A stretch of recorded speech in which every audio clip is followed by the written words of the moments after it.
Hello అందరికీ స్వర్ణగిరి టెంపుల్కి వెళ్ళాము. భువనగిరిలో ఉంది ఈ టెంపుల్. స్వర్ణగిరి నుండి యాదగిరిగుట్ట 20 కిలోమీటర్లు మాత్రమే. ఈ గుడి నిర్మించడానికి 7 సంవత్సరాలు పట్టిందట.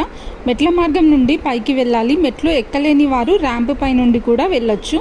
108 మెట్లు ఉన్నాయి. మొత్తం ఈ మెట్లు ఎక్కుతున్నప్పుడు కూడా అలసట అనేది రాలేదు. అమ్మో ఇన్ని మెట్ల అని కూడా అనిపించలేదు. సునాయాసంగా ఎక్కొచ్చు. ఆలయంలో ఎక్కడ చూసినా భక్తులతో కిటకిటలాడుతుంది. వెంకటేశ్వర స్వామిని చాలా దగ్గర నుండి చూడొచ్చు. ఇక్కడ దర్శనం చాలా బాగా జరిగింది. అలాగే హనుమంతుని కూడా దర్శించుకోవచ్చు. చాలా పెద్ద జయగంట ఉంది. దాని జోలికి వెళ్ళలేదు. చాలామంది ఉన్నారు అక్కడ. గుడి మొత్తం ఒక అద్భుతం అనుకుంటే కోనేరులో జలనారాయణుడు ఉంటాడు.